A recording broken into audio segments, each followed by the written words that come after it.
Assalamualaikum warahmatullahi wabarakatuh. Alhamdulillahirabbil alamin wa bihi nasta'inu ala umurid dunya waddin. Wassalatu wassalamu ala asyrafil anbiya'i wal mursalin wa ala alihi wa sahbihi ajma'in, amma ba'd. Puji syukur marilah kita panjatkan ke Zat Ilahi Rabbi Allah Subhanahu wa ta'ala, yang mana pada hari ini kita masih diberikan nikmat sehat, nikmat Islam serta nikmat iman, sehingga kita masih diberikan izin oleh Allah untuk melaksanakan ibadah puasa di bulan suci Ramadan. Salawat serta salam marilah kita curahkan kepada baginda Rasul Nabi Muhammad sallallahu alaihi wasallam. Semoga di yaumul qiyamah kita mendapatkan syafaatnya, amin ya rabbal alamin. Anakku yang berbahagia, alhamdulillah kita saat ini sudah melaksanakan ibadah bulan puasa di hari yang ke-26. Mudah-mudahan amal yang kita lakukan senantiasa mendapatkan keridhaan dari Allah Subhanahu wa ta'ala, sehingga kita semua selalu diberikan kelancaran dan keridhaan oleh Allah Subhanahu wa ta'ala, amin ya rabbal alamin. Anak-anakku yang berbahagia, pada bulan Ramadan umat Islam tidak hanya dianjurkan memperbanyak ibadah di siang harinya saja, malam hari pun juga dianjurkan. Allah Azza wa Jalla tidak membedakan antara siang dan malam. Pada intinya, jika masih ada dalam bulan yang penuh ampunan ini, maka semuanya mulia dan agung. Anak-anakku yang berbahagia, pada malam hari bulan Ramadan menjadi salah satu malam yang sangat dianjurkan untuk beribadah guna mendekatkan diri kepada Allah, selain karena banyaknya pahala dan anugerah yang diberikannya. Pada malam hari juga menjadi salah satu waktu istirahat bagi umat Islam dari segala penat setelah satu hari tidak merasakan makan dan minum. Anjuran beribadah pada malam hari sesuai yang dijelaskan oleh hadis Nabi Muhammad SAW yang diriwayatkan oleh sahabat Abu Hurairah dan dinilai sahih oleh dua ahli hadis yang terkemuka, yaitu Imam Bukhari dan Muslim, bahwasanya Rasulullah SAW bersabda, "Man qama Ramadana wa shamahu imanan wa ihtisaban ghufira lahu ma taqaddama min dzambi." Artinya, siapa orang yang beribadah pada bulan Ramadan dan berpuasa karena iman dan mengharapkan pahala, maka diampuni segala dosa-dosanya yang terlebih dahulu. Muttafaqun alaih. Anak-anakku yang berbahagia, melalui hadis tersebut bahwasanya Imam Abu Zakaria Yahya bin Syaraf An-Nawawi dalam kitabnya menilai bahwa ibadah pada malam hari bulan Ramadan sangat dianjurkan. Selain untuk meraih pahala dan anugerah dari Allah, juga kita mengharapkan bisa diampuni segala dosa-dosa yang pernah diperbuat sebelum Ramadan.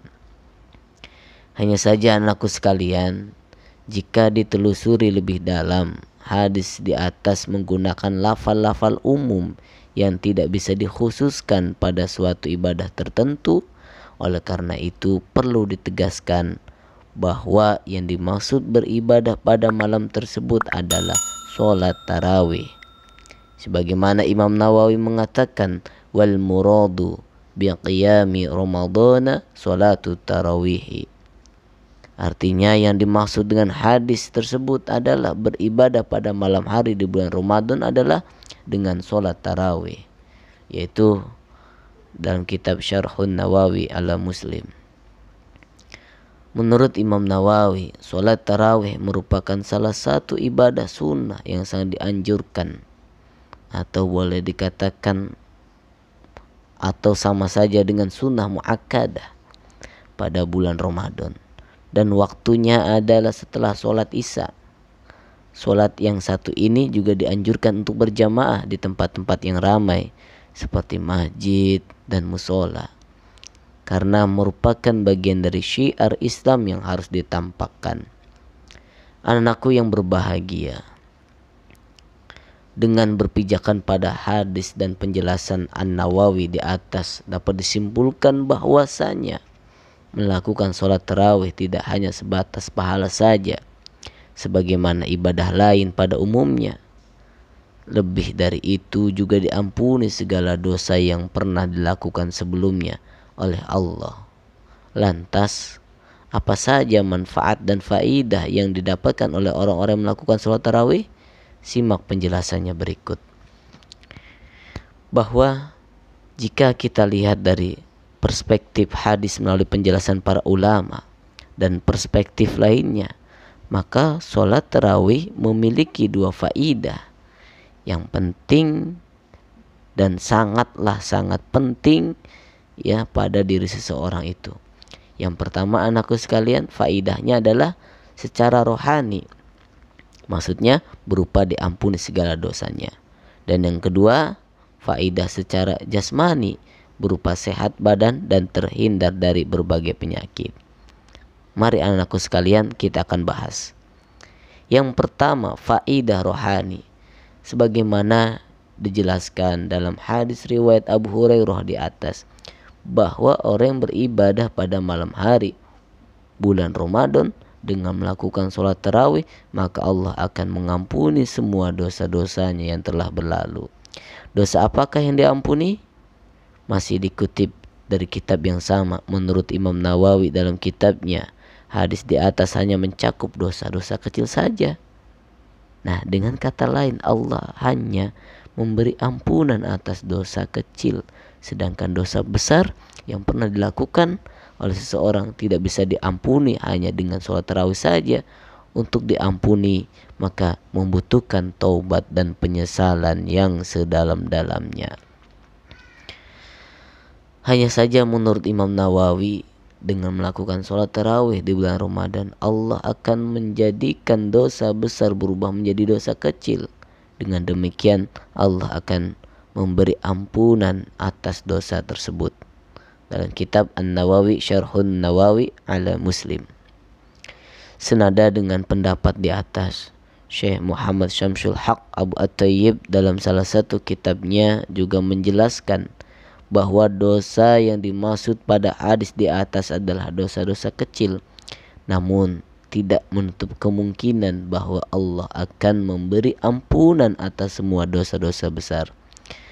Ay minas saghairi wa yurja ghufranul kabair.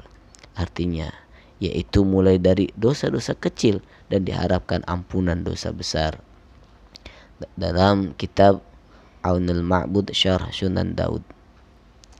Dari penjelasan di atas dapat disimpulkan faidah sholat tarawih jika dilihat dari sisi rohani melalui hadis Rasulullah dan para ulama adalah diampuni segala dosa-dosanya, yaitu dosa kecil, serta harapan kita ada harapan diampuni dosa-dosa besar. Allahumma amin. Anak-anakku yang berbahagia, yang kedua adalah faidah jasmani. Sholat tarawih selain memiliki faidah rohani, sebagaimana penjelasan di atas juga memiliki faedah jasmani, yaitu untuk kesehatan badan serta terhindar dari penyakit-penyakit makanan yang dikonsumsi.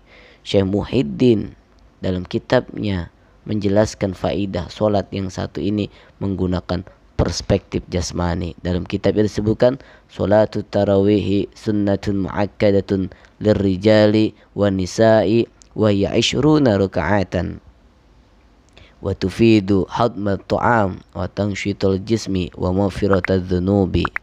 Salatut tarawih sunnatun muakkadatun. Salat tarawih sangat dianjurkan lirrijali wan nisa'i, bagi laki-laki dan perempuan. Wahya isyruna raka'atin, adapun salat tarawih itu terdiri dari 20 rakaat. Wa tufidu hadmat ta'am, dan berfaedah menghancurkan makanan dalam perut. Wa tansyitul jismi, membangkitkan semangat badan. Wa maghfiratadz dzunubi, dan diampuni segala dosa-dosanya. Nah, dari dua faedah di atas dapat disimpulkan bahwa anjuran sholat tarawih melalui hadis Rasulullah SAW oleh Abu Hurairah tersebut memiliki kandungan yang sangat banyak, tidak hanya sebatas rohani berupa spiritual saja, akan tetapi juga sangat berpengaruh pada kesehatan jasmani berupa emosional. Hadirin anak yang berbahagia, mudah-mudahan kultum hari ini dapat bermanfaat untuk kita semua. Mudah-mudahan amal yang kita lakukan mendapatkan keridhaan dari Allah Subhanahu wa taala. Kurang lebihnya mohon maaf. Wallahu muwaffiq ila aqwamit thoriq. Assalamualaikum warahmatullahi wabarakatuh.